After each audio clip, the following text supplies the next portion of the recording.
이제 가을도 깊어가는 것 같습니다. 추운 겨울이 올 텐데 민생 현장에서 또 난방비 문제로, 또 생계비 문제로, 취업의 문제로 고민하실 분들이 많이 걱정이 됩니다. 수출 모범생이라고 할 수 있는 우리나라가 지난 상반기에만 35조 원가량 무역수지 적자를 기록했습니다.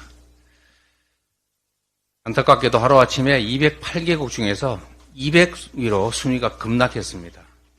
2017년에 세계 5위였던 거에 비교해보면 참으로 격세지감이라고 할 수 있겠습니다. 내수도 극심한 침체입니다. 그런데 물가는 계속 오르고 있습니다. 수출도 내수도 힘든 경제, 민생 위기 상황입니다.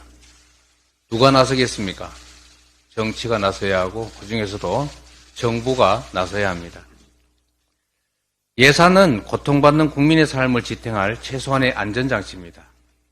그리고 무너지는 경제를 지켜낼 마지막 보루입니다. 윤석열 정부는 1년 반 동안 정말 아무 대책 없이 경제와 민생을 방치했습니다. 이제 민생 예산은 물론이고 미래 성장을 견인할 R&D 예산마저 삭감하겠다고 합니다. 참으로 어처구니가 없습니다. 예를 든다면 이런 겁니다. 가족들이 배가 고파서 영양실조에 걸렸는데 형편이 어렵다고 밥을 굶기는 것 같습니다. 우리는 아무리 어려워도 미래를 준비하기 위해서 자식들 공부를 시켰습니다.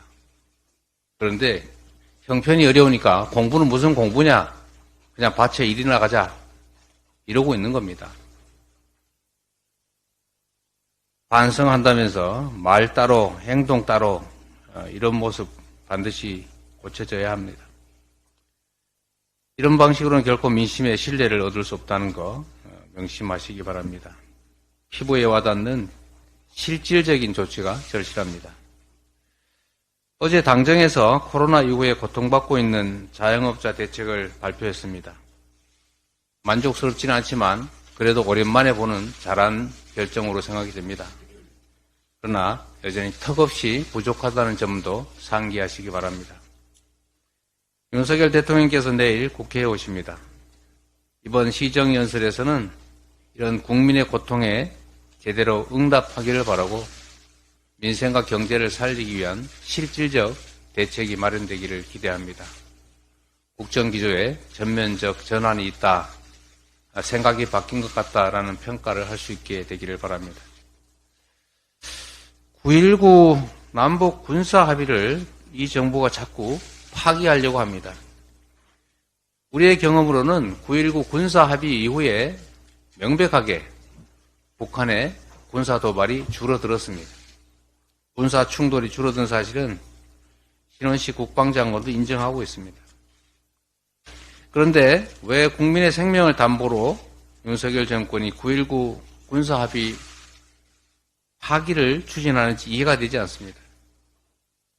신원식 국방부 장관이 9.19 군사 합의 효력 정지 운동하더니 이번에는 감사원이 감사 검토를 들고 나왔습니다. 이 감사원은 아무데나 감사하는, 시도 때도 없이 감사하는 그 이상한 조직이 된 것 같습니다. 제자리를 찾았으면 하는 바람입니다. 이 정부가 혹시 국지전 같은 돌발적 군사 충돌을 막는 군사 합의를 파기하고 사실상 남북의 군사 충돌을 방치 또는 기대하는 게 아닌가 하는 의심까지 들 정도입니다. 설마 그렇지 않기를 바랍니다. 전면전으로 치닫고 있는 이스라엘 하마스 전쟁을 반면교사로 삼아야 합니다. 국민들이 생명을 잃고 대량 파괴에 고통받는 그런 현실을 결코 방치 또는 방임해서는 안 된다는 말씀드립니다. 조그마한 불씨 하나가 언제든지 거대한 화마로 번질 수 있다는 거 인식해야 합니다. 국가의 제1 의무가 국민의 생명과 안전을 지키는 것이라는 점 명심하고 싸워서 이기는 것보다 싸우지 않고 이기는 것이 더 낫고 그것보다 더 상책은 싸울 필요가 없는 평화를 만드는 것이다 라는 점 명심하시기 바랍니다. 그동안의 강력한 국방력 그리고 든든한 한미동맹으로 전쟁을 억제해온 우리가 군사합의를 파기한다면 남북 간의 무력 충돌의 불씨가 되살아날 수 있습니다.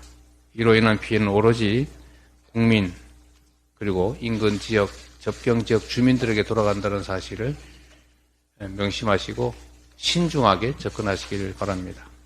이상입니다.